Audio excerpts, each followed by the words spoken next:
కాళేశ్వరం పనికిరాదన్నారు, కూలేశ్వరం అన్నారు, 1,00,000 కోట్లు వృధా అన్నారు. మేడిగడ్డలో తలెత్తిన చిన్నపాటి సాంకేతిక సమస్యను సాకుగా చూపి మొత్తం ప్రాజెక్టును బలిపెట్టేందుకు కాంగ్రెస్ ప్రభుత్వం ప్రయత్నించింది. ప్రాజెక్టు నిరార్థకం అన్న స్థాయిలో ప్రచారం చేసింది. దాదాపు 2 ఏళ్లుగా బరాజ్కు మరమ్మతులు చేపట్టకుండా రాజకీయాలకు పాల్పడింది. ఇప్పుడు స్థానిక సంస్థల ఎన్నికల్లో రైతుల ఆగ్రహం తమకు చేటు చేస్తుందని భావించిన ప్రభుత్వం బరాజ్ల పునరుద్ధరణకు సిద్ధమైంది.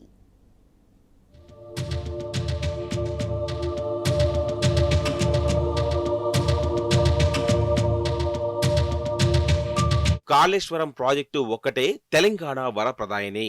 గోదావరిలో తెలంగాణ వాటాను పూర్తి స్థాయిలో వినియోగించుకునేందుకు ఉన్న ఏకైక ప్రత్యామ్నాయం కాళేశ్వరం ప్రాజెక్టు మాత్రమే.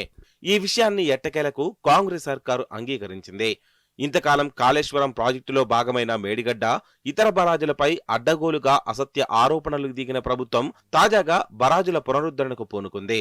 తమ్మిడిహట్టి వద్ద బరాజు నిర్మాణం నిర్దేశిత లక్ష్యాల మేరకు నీటి మళ్లింపు అసాధ్యమని ఇంజనీరింగ్ అధికారులు ఖరాఖండిగా తేల్చి చెప్పడంతో పాటు గత 2 ఏళ్లుగా రబీ సీజన్లో పూర్తి స్థాయిలో నీటిని అందివ్వకపోవడంతో రైతుల నుంచి తీవ్రస్థాయిలో విమర్శలు వెల్లువెత్తుతున్నాయి. ఈ నేపథ్యంలో తప్పని పరిస్థితుల్లో రేవంత్ రెడ్డి నేతృత్వంలోని కాంగ్రెస్ సర్కార్ ఎట్టకేలకు మేడిగడ్డ మరమ్మతులపై దృష్టి సారించింది. బరాజుల పునరుద్ధరణకు నడుం బిగించింది. డిజైన్ కన్సల్టెన్సీల గురించి ఈఓసీ కోసం నోటిఫికేషన్ జారీ చేసింది.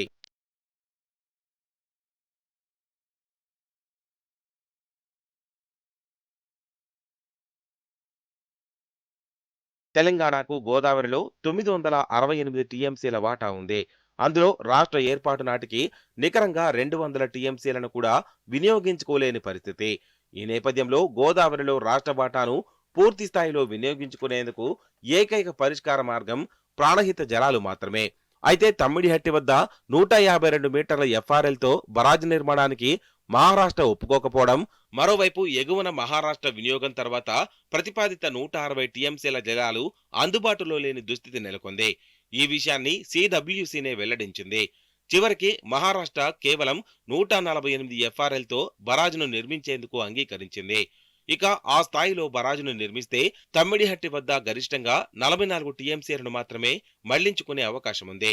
ఈ నేపథ్యంలో మాజీ సీఎం కేసీఆర్ మేధో మథనం సాగించారు. ప్రాణహిత చేవెళ్ల ప్రాజెక్టును రీడిజైన్ చేశారు. ప్రాణహిత చేవెళ్లను 2 ప్రాజెక్టులుగా విభజించారు. డాక్టర్ బిఆర్ అంబేద్కర్ వార్ధా ప్రాజెక్టును కేవలం ఆదిలాబాద్ జిల్లాకు పరిమితం చేశారు. తమ్మిడిహట్టి నుంచి బరాజ్ లొకేషన్ను మేడిగడ్డకు మార్చి కాళేశ్వరం ప్రాజెక్టుగా నామకరణం చేశారు. గోదావరిలో తెలంగాణ తన నీటి వాటాను పూర్తిగా వినియోగించుకునే విధంగా ప్రణాళికలను రూపొందించారు.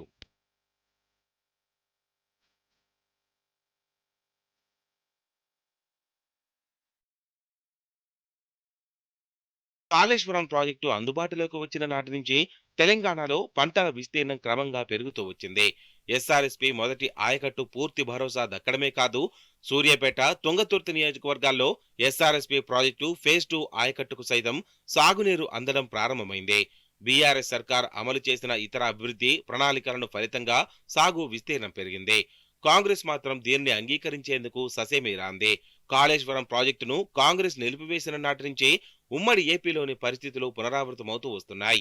ఎస్ఆర్ఎస్పీ స్టేజ్ 2 పక్కన పెడితే ఫేజ్ 1లోని జగిత్యాల, మంతని తదితర నియోజకవర్గాల్లోని రబీ సీజన్ కు సక్రమంగా సాగునీరు అందని దుస్థితి. ఈ నేపథ్యంలో రైతాంగం నుంచి కాంగ్రెస్ ప్రభుత్వంపై వ్యతిరేకత పెరుగుతూ వస్తోంది. కాళేశ్వరం ప్రాజెక్టును మరమ్మతు చేయకుండా నిరర్ధకమంటూ రాజకీయాలు చేయడాన్ని రైతాంగం తప్పుపట్టింది. రైతుల ఆగ్రహం స్థానిక సంస్థల ఎన్నికల్లో తమకు చేటు చేస్తుందని భావించిన ప్రభుత్వం బరాజుల పునరుద్ధరణకు నడుం బిగించినట్టు తెలుస్తోంది.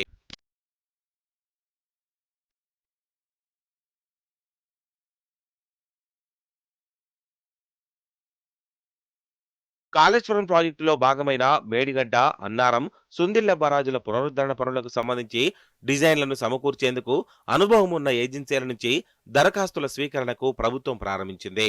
మరోవైపు బరాజుల పునరుద్ధరణకు సంబంధించి డిజైన్లను రూపొందించడంలో తమకు తగినంత అనుభవం లేదని సెంట్రల్ డిజైన్ ఆర్గనైజేషన్ చేతులెత్తేసింది. ఈ నేపథ్యంలో బరాజుల నిర్మాణంలో, పునరుద్ధరణ పనుల్లో అనుభవం ఉన్న ఏజెన్సీలను కన్సల్టెన్సీలుగా ఏర్పాటు చేసుకోవాలని సర్కార్ నిర్ణయించింది. అందులో భాగంగా నోటిఫికేషన్ను జారీ చేసింది. 15వ తేదీ నాటికి ఏజెన్సీలను వెల్లడించాలని కోరింది.